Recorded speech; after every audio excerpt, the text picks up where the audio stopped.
através de modelagem computacional. Então, esse capítulo é intitulado Modelagem da Resistência de Lagarta Militar em áreas de milho durante a estação plantio e pós-plantio. Então, sabendo, né, novamente, que existe a evolução da resistência, que Spodoptera foi o primeiro inseto a ter resistência relatada na literatura a proteínas PT, nós utilizamos novamente ela como modelo aqui. E ela, Spodoptera, possui duas raças, raça arroz e raça milho. Para esse trabalho, nós estamos considerando todos os parâmetros da raça arroz. E essa raça arroz, ela tem um comportamento diferente diante de hospedeiros diferentes, além do milho. Ela tanto vai melhor em milho, quanto ela vai melhor em gramínea. Enquanto que a raça milho, ela não vai melhor em gramínea, quando comparada a ela. Então, nós utilizamos, os modelos teóricos, eles servem muito para estudar a evolução em cenários como esse, cenários heterogêneos que a gente está considerando aqui, um hospedeiro alternativo, além do milho. Então, como objetivo nós tivemos que foi investigar o papel da gramínea como um hospedeiro alternativo na resistência Spodoptera, e nós testamos diferentes probabilidades. Nós queríamos ver o que aconteceria se a probabilidade de oposição em gramínea variasse, como que o alelo da resistência ia se comportar ao passar do tempo. Então, nós construímos um modelo autômato celular, linguagem C, ele é exatamente, eu visualizo na minha cabeça, obviamente, uma malha de células, né? Então, nós construímos uma área de 5 hectares com esse número de células. A gente foi testando o tamanho, né? No fim, nós chegamos a esse tamanho que foi o ideal. Essas áreas, essa área total, ela foi dividida em 4 sub-áreas. Duas dessas sub-áreas a gente tinha milho BT e milho não BT, e nas áreas em verde claro a gente tem aí a região de gramíneas. Então, veja que o refúgio ele vai mudar aqui, ele é em faixas, aqui ele foi aleatório. Nesses cenários centrais, o que vem de intermitente. O que acontecia nessas áreas de marrons? No tempo 240, esse milho ele era removido da área, sobrava apenas as áreas de gramínea, porque a gente queria estudar o que aconteceria aí no período de off-season, né? Então, nós testamos ao todo 6 cenários. Esses cenários finais foi como se fosse a nossa testemunha. Nós queríamos comparar todos os outros a eles. As simulações foram feitas por 375 passos de tempo, equivalente ao ano. Cada passo de tempo valia um dia. A gramínea utilizada foi a Sinodon. Esses dados foram cedidos pela professora Miriam, da Universidade da Flórida. Ela tinha a biologia do Spodoptera, da raça arroz, nessa planta. Então, por isso nós escolhemos, nós citamos ela aqui. E esse tempo de colheita do milho, ele aconteceu porque a gente se baseou no calendário americano, que era mais ou menos o número de dias aí que as áreas ficavam vazias sem milho.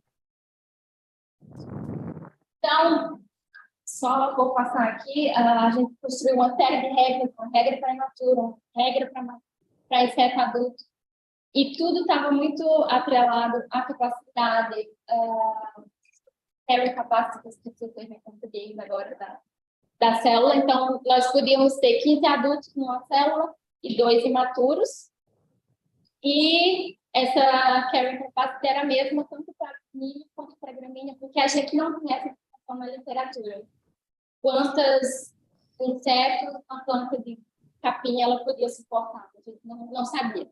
Só sabia de imaturo porque existiam trabalhos publicados como esse de Ferreira, que aí é registrar 2 larvas.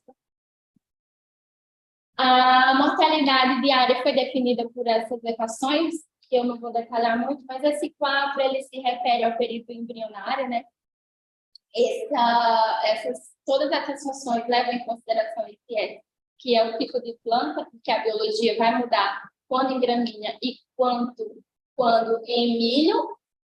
E nós determinamos que uma célula não haveria imaturos naquela célula quando ela morre, esses valores, ou quando o estágio maturo ele vira um adulto.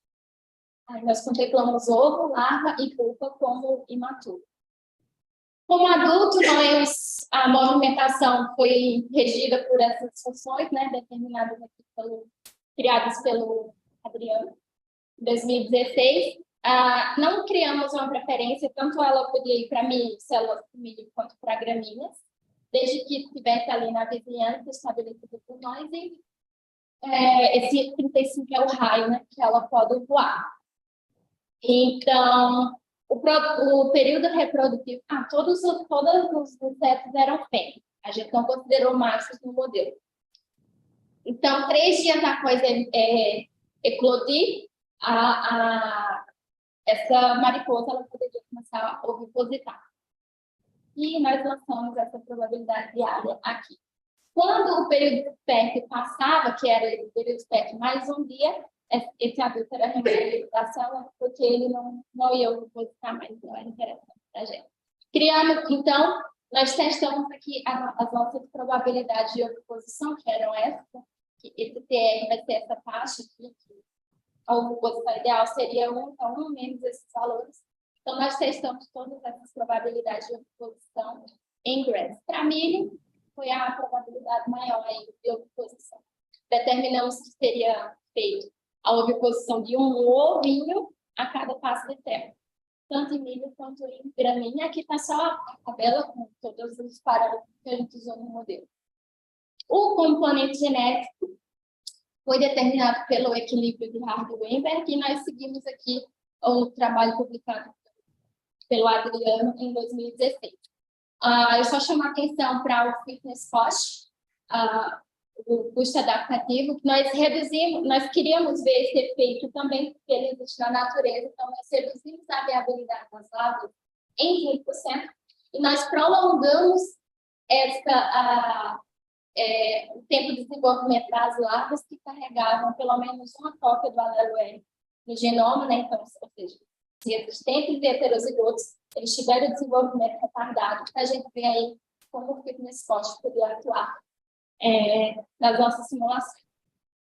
Então, a dose, o evento hipotético transgênico, aí ele seria um evento de alta dose, porque nós consideramos que mataria todos os suscetíveis e todos os heterozigotos, até porque o heterozigoto, a resistência, ela não é dominante nesse tipo. E esses foram os parâmetros que nós usamos. E como começou as nossas simulações? Então, imagine lá aqueles cenários que eu mostrei no começo, e nas células centrais nós liberamos 2.500 insetos, mariposas adultas. Nessas células centrais, de 200 por 200, nós realizamos cada um daqueles tratamentos, que foram 6 cenários. Foram feitas 50 representações para a gente medir, ao final de cada passo do técnico, como que estava a frequência do alelo R, do alelo S, do heterozigoto e o número de insetos final. É isso aqui. E todo o genótipo desses insetos iniciais foi determinado pelo equilíbrio de Hardy-Weinberg. Quanto aos resultados, aqui só para a gente lembrar, os cenários iniciais, né, que aqui seria de faixas, e o refúgio aleatório foi o pior resultado, e a gente já esperava, porque refúgio aleatório elimina muito rapidamente o indivíduo suscetível, então sobra muito mais resistência. Então, os cenários centrais, que é quando ocorre a remoção de milho, que são cenários intermitentes, eles tiveram menor frequência de resistência, inclusive abaixo da frequência inicial. Lançamos uma frequência muito alta inicial, que era de 1%, porque se a gente colocasse menor, na natureza é bem baixo. Mas se a gente colocasse muito baixo, a gente não conseguiria ver o que estava acontecendo com o alelo durante a simulação. Então, a gente vê como que o milho ele abriga, né, indivíduos resistentes, todos os indivíduos, mas principalmente resistente aqui. E os cenários de comparação, a gente já esperava também esse resultado, que o cenário aqui totalmente com áreas aleatórias, de refúgio aleatório, teve muito mais, a frequência foi bem maior quando comparado ao de baixo. Aqui a gente está falando de frequência relativa, né, onde nós testamos as oposições, e a gente vê que quanto menor a oposição em grama, maior maior é a frequência de resistência. Essa seta ela indica o tempo de remoção do milho. Então, quando ocorre a remoção do milho, veja que a frequência de resistência ela cai bastante. Os cenários sem gramínea, né, e sem remoção de milho, a partir do tempo 120, eles só tendem a crescer, a frequência só aumenta ao longo do passar do tempo. Aqui é o gráfico da população total, a gente não considerou os cenários de testemunhas, a gente vê que os cenários, de novo, com taxas e com refúgio aleatório, possuem a população muito maior da Spodoptera, quando comparado aos cenários de milho intermitente, né, quando o milho é retirado. Aqui é a frequência relativa, onde a gente juntou tudo, né, o cenário com as probabilidades de milho, e a gente vê que aqui esse é o melhor cenário para o manejo da resistência. Tanto possibilitou uma frequência menor, quanto o menor número de indivíduos em campo. E aqui, esses últimos resultados, a gente fez, nós vimos quanto que tinha de cada genótipo em campo durante as simulações. Então, aqui a gente tem muito mais, a frequência é muito maior, novamente, isso aqui do genótipo resistente, né? Muito maior para quando a probabilidade de oposição é menor, como nos resultados anteriores. E aqui a gente tem o inverso, né? Essa frequência ela cai do genótipo SUS quando essa probabilidade ela é menor. O inverso para todos os tratamentos. E aqui o heterozigoto ele passeia durante a simulação o tempo inteiro, mas a gente vê também que ele é maior para a maior probabilidade de oposição. O que é um problema para o manejo da resistência, já que o heterozigoto é o principal alvo ali, tá, do controle. E o terceiro e último capítulo, intitulado Combinando Estratégias de Manejo para Modelar a Evolução da Resistência em Spodoptera, né, nós partimos de onde? A tecnologia BT ela faz parte do MIP, como eu já falei anteriormente, e o MIP ele não elimina os pesticidas. Né? Infelizmente, não sei, ele ainda faz parte do MIP. E tem um grande desafio aqui, como associar essas técnicas ao mesmo tempo que a gente observa os inimigos naturais, porque eles estão diretamente ligados aí, eles estão em estratégia complementar às zonas de refúgio. Se uma vez as zonas de refúgio produzem indivíduos suscetíveis, os inimigos naturais eles estão aí para auxiliar, porque também eles vão eliminar essas pragas do campo. Então, o objetivo principal foi estudar como a integração do controle biológico natural não é um controle aplicado. Esse controle feito por parasitóides, unido à zona de refúgio e ao inseticida que atua somente sobre o parasitóide, ele poderia, como que essa integração atua no manejo da resistência do Spodoptera. Então, nós fizemos as seguintes perguntas. Qual a melhor proporção de refúgio que beneficiaria os inimigos naturais? Né? Em quais condições, qual a melhor condição do cenário para reduzir a população de pragas? E qual a implicação dessa estratégia quanto à frequência de resistência? Como essas técnicas de manejo elas podem ser associadas ao controle, né? Seja a aplicação de inseticidas e utilização de nitrogênio, e quais os efeitos desse inseticida não seletivo sobre a evolução da resistência, uma vez que eles agem aí sobre os parasitões. Então, esse cenário foi diferente do anterior, porque no anterior a gente testava paisagem, esse não. Essa paisagem ela foi fixa, o refúgio estava em faixas, que eu desenhei errado, mas seria faixas no meio e na porção final da malha. As simulações foram feitas por 130 passos de tempo, que é o tempo médio do milho em campo. Nós variamos essas proporções em 5, 10 e 15% do milho não BT em campo. E o nosso inseticida é um inseticida sistêmico que não tem efeito sobre a praga. A gente queria muito ver isso, só que quando o uso da praga e o parasitóide, quando o uso inseticida agindo sobre a larva e o parasitóide, aí a gente tem um problema para ver aí a questão do alelo. Então, esse inseticida só age sobre o parasitóide, que nós estamos dizendo aqui que é o Campolex. Eu tentei criar em laboratório, não tive sucesso. Então, nós utilizamos dados da literatura para realizar essa simulação. Então, quando esse inseticida atinge o Campolex, qual é o efeito sobre a resistência? Então, nós testamos 3 níveis de seletividade desse inseticida. 0%, quer dizer, seletividade nenhuma, 100% seletividade total, totalmente seletiva. E nós fizemos 3 aplicações dele nas simulações, a 12, 28 e 42. Os dados biológicos são os mesmos do modelo anterior, e os dados de Campolex, a maioria foi do trabalho de Dillon e Sharma, e nós estimamos alguns outros durante as simulações. A dinâmica do inseto não vai depender da planta, como anteriormente dependia. No modelo anterior, o imaturo não se movia, nesse ele se move, tem 10% de probabilidade de se mover. E os adultos, a dinâmica foi semelhante à dinâmica anterior. Quando eu falo que não, eu estou falando de viabilidade, movimentação, foi semelhante ao modelo anterior. Os parasitoides foram divididos em fase imatura e adulto, então foi de ovo a pupa também aqui. Também só eram fêmeas, porque só elas são capazes de colocar os ovos. Utilizamos aí uma probabilidade diária de movimentação que nós assumimos essa probabilidade, a gente não tinha dado de movimentação dessa espécie em campo. E nós criamos, e nós conseguimos a probabilidade de morte aí através da literatura. O parasitóide ele poderia se mover para qualquer lugar na célula, no grid de células, porque a movimentação dele estava guiada pelo densidade. Era mais ou menos uma movimentação guiada pela densidade. Visto que ele é um parasitóide de ocorrência natural e que não tem modificação. Então, a gente espera que em todo o sistema, em toda a área, exista a ocorrência desse parasitóide.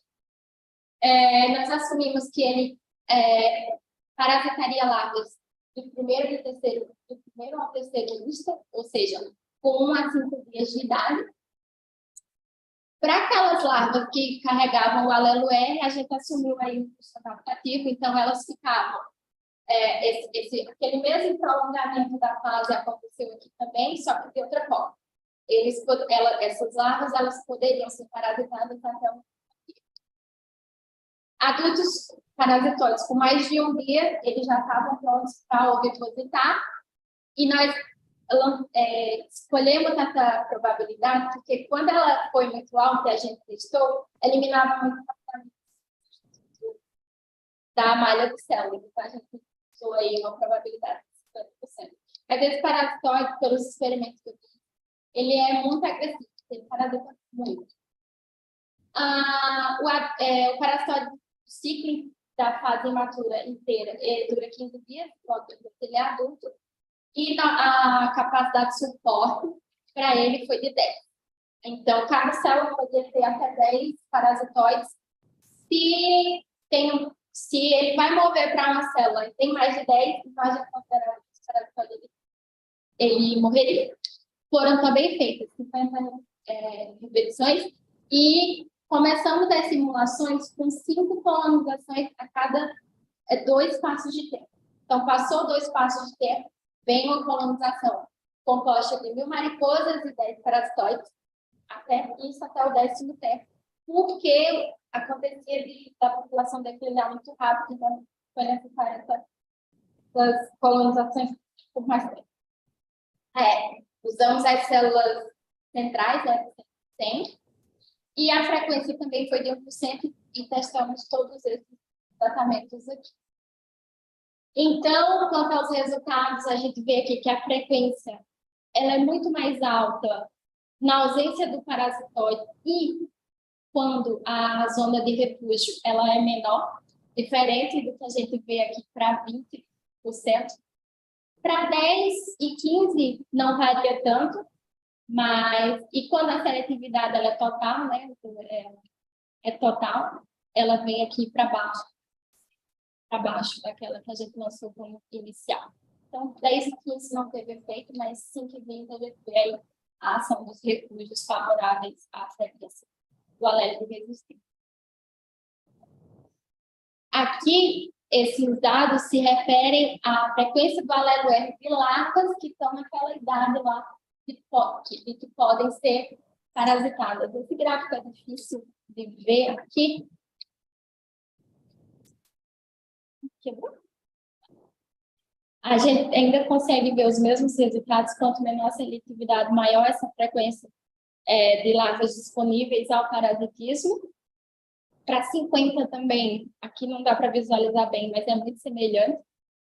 E enquanto para 100 é bem menor. Aqui a gente vê os dados, primeiro, da população de Spodoptera disponível. Então, veja que quanto maior o refúgio, maior a população disponível. Não é ideal, né, que exista, mesmo que seja, independente do genótipo da praga, não é ideal que numa área de cultivo exista uma população muito alta de pragas, mesmo com refúgio alto. Mas foi o que a gente conseguiu ver. Obviamente, menor zona de refúgio, houve aí uma menor número de pragas. Novamente, 10 e 15 não difere muito, e essas setas aqui são o momento que existe a entrada do inseticida, mas que não tem nenhum efeito sobre a larva, como nós fizemos na determinação anterior. Quanto à população de hospedeiros só de parasitoides aqui, é diferente. Seletividade de 100% em zonas de refúgio pequenas não tem qualquer efeito sobre a população de parasitoides, mas a partir de 10, a gente vê que zonas de refúgio maiores, seletividade maior população de parasitoides em campo. E os resultados médios aí para quando foi de 50%, e a seletividade, quando não há seletividade, veja que o parasitoide ele não se recupera ao longo da simulação. Então é isso. Eu quero agradecer aos coautores do meu trabalho, meus amigos, a instituição, as instituições de fomento, ao laboratório do professor Celso, que me cedeu a todo momento que precisei as larvas desse experimento, e a todo mundo que está aqui. Obrigada. Obrigada.